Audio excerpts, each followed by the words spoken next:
I begin a lot of these recaps by just going, phew, but I don't think a game has ever earned a bigger phew than this one did tonight. What is up? What is going on, everybody? Welcome back and welcome into the Seattle Mariners post-game recap.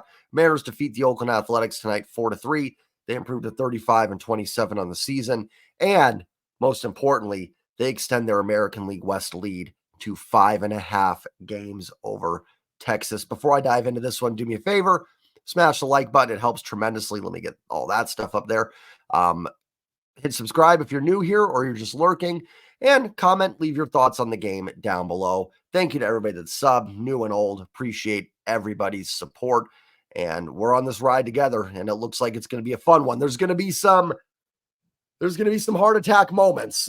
We had a couple tonight with this game, but all in all, I think we'd have to say it's been a pretty fun season so far for the Seattle Mariners. First thing I want to talk about is that 5.5 game lead. You know, I'll reiterate, and I've said in other videos when it's been 3, 4, whatever number it's been at. That does matter. That is a fairly substantial lead. I don't know the rest of the divisions, but I'd imagine it's probably one of the bigger division leads in baseball. And even if you think the Mariners are worse than Houston or Texas, they are 7 games up on Houston and 5.5 up on Texas. So whatever you think that margin is, if you think they're worse, and that's fine if you do, but that 5.5 games is substantial enough where I think even people that are in that boat, you'd probably have to favor the Mariners. You might be saying there, Jay, there's 100 games to go. There is a lot of baseball left, tons of baseball left, nothing set in stone, but you do have a fairly substantial lead. For the Rangers to make up 5.5 games, yes, it could happen in a week, sure. More than likely, that is something that would take a month or two to really dwindle that down. That like I said, that's a fairly substantial lead. So even if you're someone, even if the metrics don't like the Mariners as much as the Rangers or Astros, hypothetically, I actually think most of the metrics actually have the Mariners favored now to win the division, but you would still consider them probably the favorites because of that margin of the lead. So basically what I'm trying to say is season over? Of course not. 100 games left to go. But it is a fairly substantial lead, and it absolutely does matter. Jeff Passan was on, I think, Seattle radio today saying he's pretty sure the Mariners are going to be going all in as buyers, which they absolutely should be. Now, you don't want to be stupid. I'm not saying you just trade away anything and everything just for rentals and stuff. You still got to be smart with the moves you make. But yeah, this team absolutely should be all in. I don't think that's up for debate. They're a first-place team in a division. They are 8 games above 500. Are they the best team in baseball right now? No.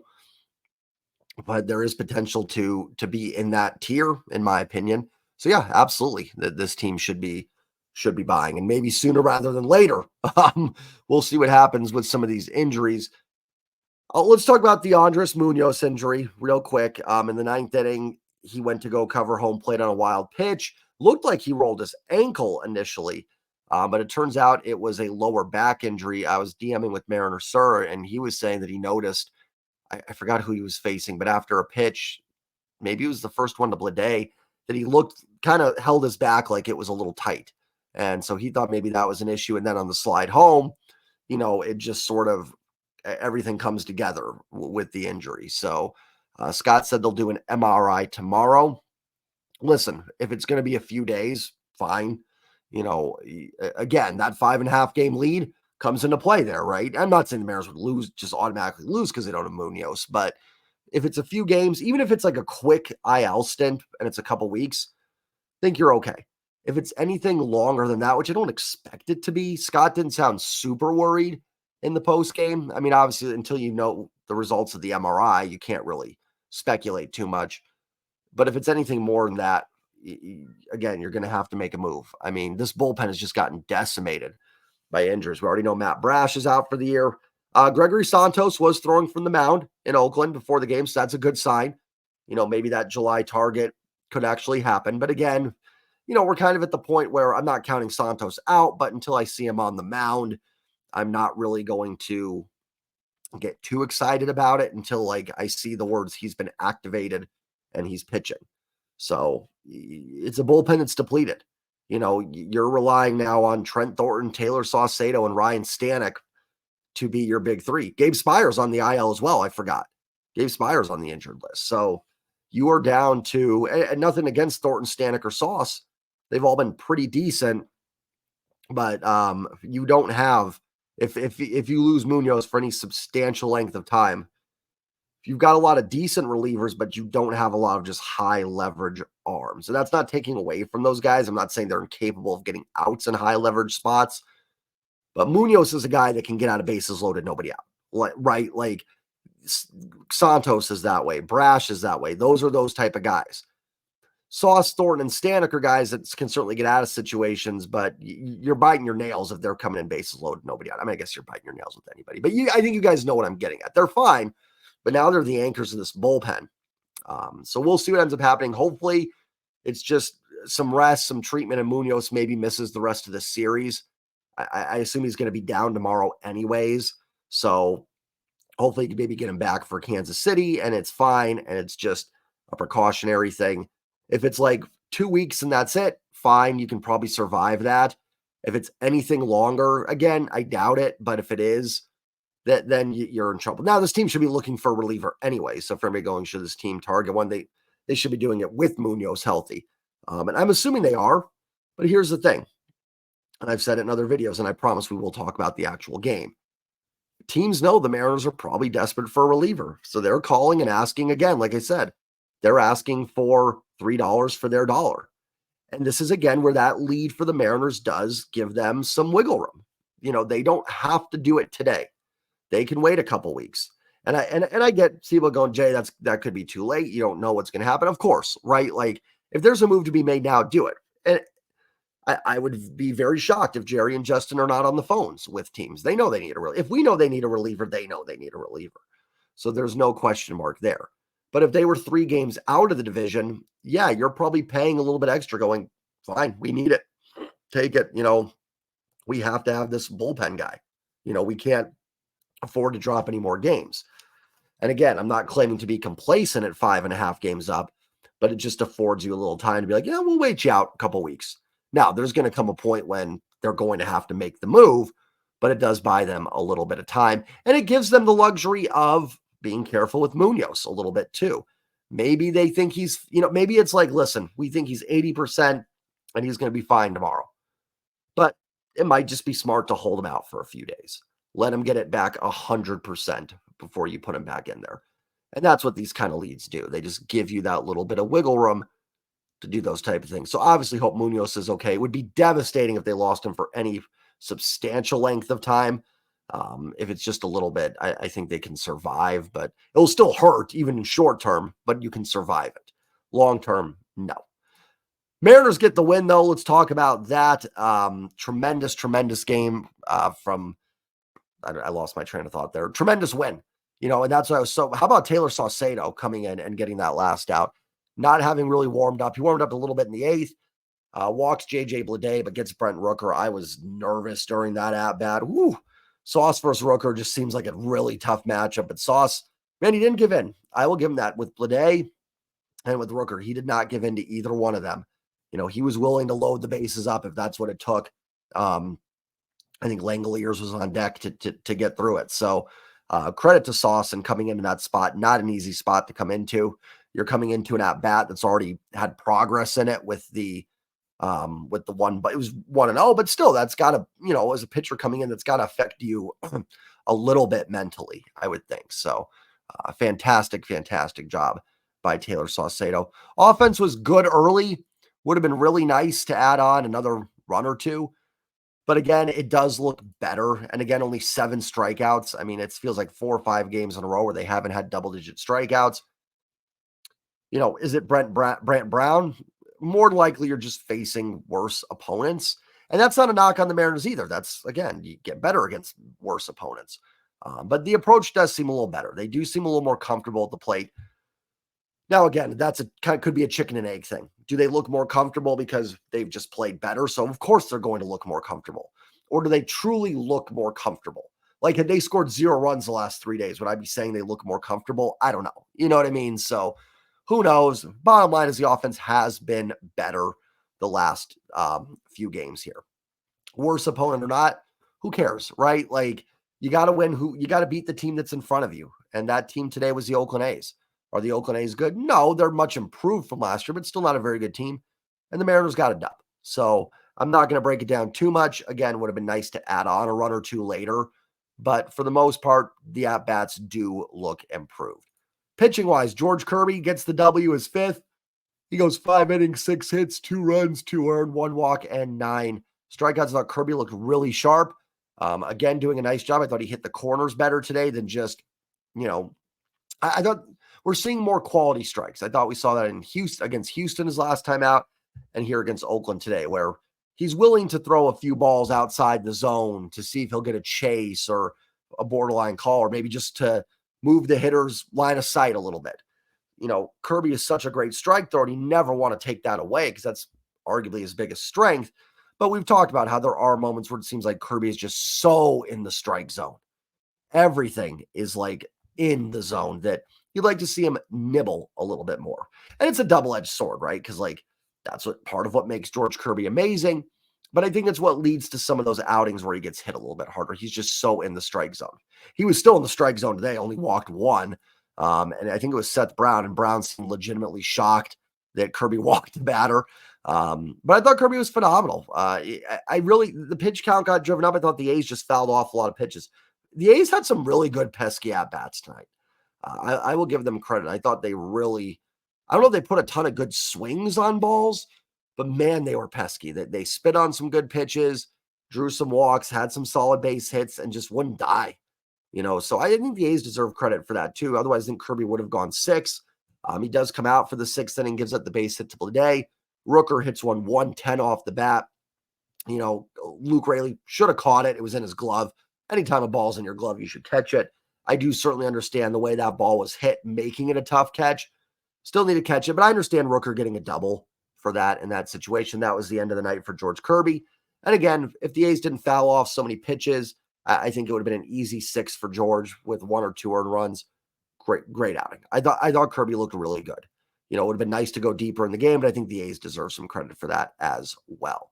Austin Voth, Sauce is going to get the credit, and as he should, but Austin Voth with a really underrated outing today. Comes in with it 4-1, second and third, nobody out, and he gets out of that 6th inning only giving up the 1 run, the one from third. That was really a pivotal moment. I was sitting there going, listen, this 4-3, go out on some runs and, should be fine. But to keep it at 4-2 there, and look what happened in the 9th inning, Oakland gets a run on the wild pitch. So, that proved to be very, very pivotal. It's been easy for Voth just to come in. Again, the late games. I need the East Coast games back. And, give up those 2 runs. He could have gotten 2 grounders to the right side, 2 outs, and they score 2 runs. But credit to Voth for keeping that second run off the board. I thought Voth looked really good. And if you want to talk about little unsung MVPs, Austin Voth would be one of them. Great 7th inning from Ryan Stanek. Gets a quick out, does walk a batter, but then gets the double play. Stanek only throws 7 pitches. Funny enough, only threw 2 strikes. So he had the 1 pitch, 1 out, 4-pitch walk, and then threw a ball to, I think it was Andujar that grounded into a double play, and then gets him to ground into a double play on the 2nd pitch. So kind of funny, only threw 2 strikes in that outing. Hard to judge Stanek's outing. The walk isn't great. I did think he threw a couple strikes there that got missed, but I couldn't remember if that was Thornton or Stanek that had that. But, gets a quick out, then another quick double play. So hard to judge it, but Stanek essentially gets out of it with a 1-2-3. We'll take it, and Stanek, we'll see what happens with Munoz, but going to need Stanek a lot more. And he's looked really good his last few outings. He has been dialed in. I know I say it in every video, but again, when you do daily recaps and daily videos, you're going to repeat yourself. I think the bullpen's good. Even without Munoz, I think you have good arms. I just don't know how many elite arms you have and how many guys that, who's going to be the guy when it's 3-2, bases loaded, top of the 8th, and you're up by a run. Who's coming in, without Munoz potentially. So that's really my issue. It's just that I don't think anybody's bad down there. It's just all guys that are kind of like, yeah, he's solid. Yeah, he's solid. Yeah, he's solid. But no one that you're really like, ooh, oh, you ain't getting a hit off that guy. I guess that's the most statistical analysis I can give it. But Stanek has looked much better of late. Nice outing today. Trent Thornton had a very weird outing, lost command at times. His strikeout of, who did he strike out? Bottom of the 8th, right? Let's actually go through it because I do want to talk about Thornton a little bit. Bottom of the 8th, so Blade lined out on like the first pitch, walked Brent Rooker. Langoliers, thought he had a really nice sweeper to strike out Langoliers. Almost gave up a home run to Seth Brown. Almost gave up the 2-run home run. Dave Sims had me a little worried there. I thought he did. Ends up walking Brown.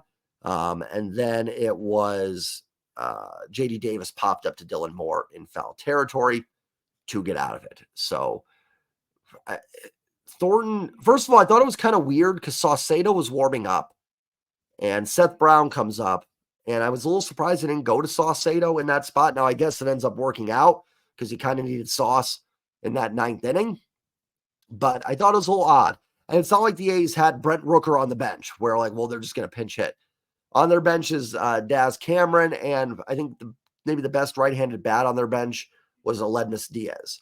So, I mean, Seth Brown versus Thornton or Sauce versus Aledmus Diaz, I'd probably rather have Sauce versus Diaz in that spot. So, little odd that they had Thornton face Seth Brown in that situation. And actually, even going against 3, 4, and 5 in the order, I was a little surprised he went to Thornton, didn't go to Munoz. It's funny, in the past, they were so willing to use Munoz wherever, in the tight spot against the heart of the order. That was always their thing. It wasn't about who pitches the 8th or the 9th. They want their best reliever against the team's best hitters, which makes a ton of sense. Well, you had the A's 3, 4, 5. I was a little surprised they didn't go to Munoz in the 8th. And I actually thought with the injuries and everything, they would get more creative in the bullpen. Like we would see Munoz in the 6th inning to get out of a tight spot and then hope he add on runs and go to somebody else. Now, listen, I get it. I don't think this was like, how dare they not go to Munoz in this spot? I think it was fine. Same thing with even having Sauce come in to face Brown or Diaz or whoever would have batted there. I get it. I'm not like up in arms that they didn't do those things. I just thought, they might. And I still think that having Munoz as kind of a rover reliever pitching in all different spots still might be best. And I get it. People go, what are you going to do about the 9th inning? Well, what are you going to do if it doesn't even get to the 9th? And listen, they got out of it fine. Again, I'm not really complaining about it. It's more of just a commentary on it. Like I said, what's my channel? We're sitting at the bar having a beer and we're just discussing it. That's what this is. I'm bouncing these things off you guys. And then when I kind of go, well, this, I'm pretending you guys are answering. You know what I mean? So this isn't like, oh my God, how dare Scott? How dare you? No, I'm fine with what they did. It's just more of a discussion of, would that be better? Maybe having Munoz pitch more all over the place, assuming he's healthy, or do you stick with him in the 9th because, it's your last 3 outs and you want your best reliever? I get both sides of it. I certainly understand where people are coming from. Well, then who do you use in 9th? I get it, right? Like that could make the 9th more dicey, but you could also give up those runs in the 6th or 7th and never get to the 9th inning either. So, you got to look at it from both ways. So Thornton, I thought overall was very Thornton-ish. Moments where you're like, wow, this guy's amazing. Then other moments where you're just like, oh my gosh, get this guy off my television set. So, Thornton was fine overall, but, and some of the walks, like some of the pitches during his walks are just so non-competitive. They're just misses by a lot where you're not even, daring the hitter to swing at it, essentially. Like a couple of them to Rooker, weren't even on the edge. They're just like, there are pitches that I would lay off of if I was in the big leagues, which, Trent Thornton wouldn't need to throw me anything other than a 60-mile-per-hour fastball, and I'd swing and miss. So he wouldn't have to do that against me. But you know what I mean. Munoz, hard to really judge it. His outing does give up a run. He didn't look super sharp right away.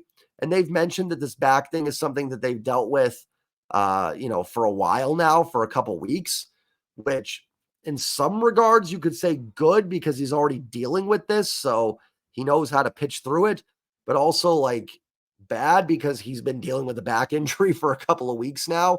So, you could take it whichever way you want to with that. But his first few pitches didn't look all that sharp. I didn't think Munoz was as dialed in as he normally is. Now, with that said, the hits he gave up here, he struck out Geloff on what was a ball. Schumann infield hit, Toro flies out, and Duhar hits one to literally, like, if there was one on and nobody out, would have been a double play ball. And it just, I think the runner was going, so it moved the fielders over, and it just got through. And then the play at the plate on a wild pitch. So I think Munoz was the sharpest I've seen him, no, but he was also gave up 2 like ridiculous little infield hits that shouldn't have been hits. 9 times out of 10, those aren't hits. So, probably fine overall. And then Sauce walks split A, but gets Rooker to ground out. Little PFP to finish it off. Like I said, can't say enough good things there about Sauce coming into a situation like that, not having your full warm-up, not knowing you're going to pitch the 9th and getting the final out. So great job by Taylor Saucedo. Let's look at the offense. Again, the Mariners get 10 hits, 2 walks, 7 strikeouts. I thought they did pretty good against Mitchell Spence. Or is it Mitch Spence or Mitchell? Mitch Spence, sorry. Who's actually been really good this year for the A's. He has pitched very, very well. And the Mariners did a good job against him. They put up 4 runs in 6 innings, made him throw some pitches. It was really just the 3 innings against the bullpen that were frustrating, that the Mariners couldn't get anything going. J.P. Crawford was 1 for 5 with a double. Should have had a walk in his first at-bat, but was denied it by Hunter Wendelstedt. You'll remember him from the beef with Aaron Boone, where a fan said something and Wendelstedt threw out Boone. More ump show. That's what baseball needs. We all come to see the umps. Josh Rojas had a huge day, 3 for 5, a double and 2 singles and an RBI. Good to see. Julio was 1 for 4 with a base hit. Again, kind of back to what we were saying a few weeks ago. Like, Julio's getting some hits, just want to see some in the gap, want to see some over the fence. Every time it looks like Julio's about to turn that corner, it kind of slows back down a little bit, it seems. Great day for Ty France, 1 for 3, had the 2 RBI double and a walk. Ty on base twice, and one of them being an extra base hit. Again, I will reiterate that if you can get Ty France doing this, that is going to make the deadline a lot easier for you and makes one less person you have to try and acquire, essentially, with Ty swinging the bat. Well, Luke Raley, 2 for 4. He had a double as well, an RBI double, and then a base hit. Nice game for Luke. Mitch Haniger with the bloop hit into right field. He was 1 for 4. Ryan Bliss pinch ran for him and stole a base. If I'm going to get on Julio, I've got to get on Mitch Haniger, because at least with Julio, you're getting Gold Glove defense. I know Julio has some mishaps on the base paths, but overall, a good base runner that can steal some bases. Mitch Haniger is not a great defender anymore. I don't know if he's terrible or if he's just meh, but not great. Not great on the bases. So Mitch Haniger's value has to come from hitting. Same thing for Mitch Garver, when he's DHing. For guys like Cal Raleigh, not as much. He's catching. Obviously, the better he hits, the more value you're getting. But, Cal's going to be worth a lot more wins above replacement level being a catcher. We can get on Julio, and there's definitely frustrating things with Julio this year, but you're getting elite defense to go along with it. So, Julio is providing value for you. Mitch Haniger right now, he has moments where, he hasn't like bottomed out. Like every game where I'm kind of like, ooh, I'm going to go on a Haniger rant. He gets a couple solid base hits. I'm like, I'll ease up a little bit. But man, like again with Mitch, like I don't remember the last extra base hit. I think that Astros game where they came back and won game 2 there. He had that double. I really don't know what you want to do there. Listen, there's not much you can because, Dom Canzone's not swinging the bat much better. And truthfully, even like Julio's not swinging the bat much better. The other option's Victor Robles. So, and with Polanco out, Dylan Moore's playing a lot more infield, so he's not playing a ton of outfield right now. So not much you can do. You just hope Mitch Haniger gets it turned around and gets on a hot streak and helps carry to a few dubs. Mitch Garver, 0 for 3, caught today for Kirby. Now, I don't know if it's just George Kirby pumping strikes. Blowers made that point on the broadcast, but Garver's looked pretty good behind the plate. I haven't noticed them, and it's kind of like, an umpire or ref. If you're not noticing them, then they're obviously not doing that poorly. Again, it could just be Kirby pumps so many strikes, but Garver seems to be providing some value behind the plate. He's certainly not providing with the bat. I joked kind of in the last time he caught, at the beginning of the year, I didn't want Mitch Garver to really catch much because I wanted to keep his bat healthy and keep it in the lineup. Well, the bat's been so bad that you almost need him to catch to get any value out of him at this point. Do wonder if we see something with Sebi Zavala.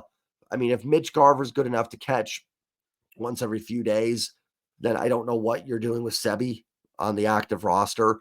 Use it on Samad Taylor, Cade Marlowe, another reliever, something. So we'll see if a move happens there. Obviously, Garver's still not getting hot with the bat, but providing some value behind the plate. Cal doesn't do it. Cal gets 1 plate appearance, walks. Canzone for 4, Demo 1 for 4 with a solid line drive base hit. That was good to see. That is a little gnat fly running through there. That little thing you saw there. It's going to drive me absolutely insane now, and it's going to keep going in front of the camera, isn't it? I'm going to get out of here in a minute. Anyways, Dom Canzone. Starting to wonder, do you maybe send him down? Let him get some at-bats? Again, this kind of goes back to the Haniger conundrum too. Like, oh, bench Mitch Haniger. Well, for what? Canzone, they're all playing right now. So it's kind of hard to pick one and say who you're more disappointed in.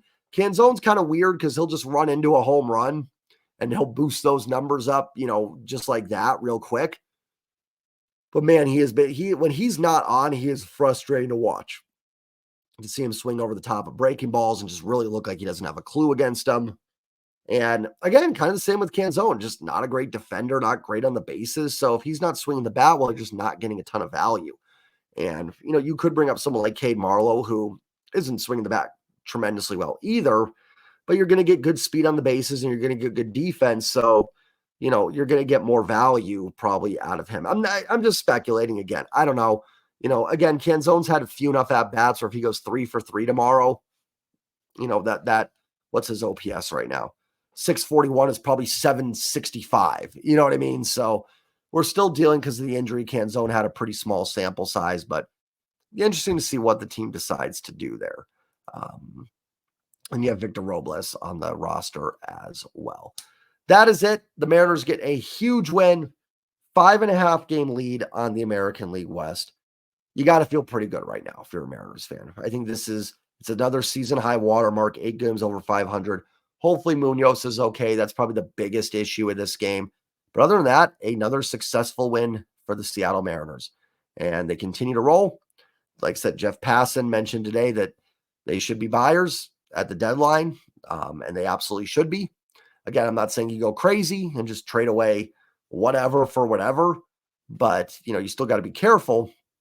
But yeah, the Mariners should absolutely be buyers. They have a 5.5 game lead in the division. No reason not to be. So let's see what they end up doing. I wouldn't be surprised if we start seeing some moves here in a couple weeks. Maybe depending on the Munoz injury, we could see them end up being like, listen, we've got to sell the $2 for the dollar. We need a reliever. You're in Oakland. Austin Adams is right across the field there. Just bring him on over tomorrow. Wouldn't hate it. Would not hate it. You can send someone, Class A, I don't know, somebody over there and just bring Austin Adams over to Seattle. We'll see what happens. Have a great night, everybody. Like, comment, subscribe, and as always, go Mariners. Peace.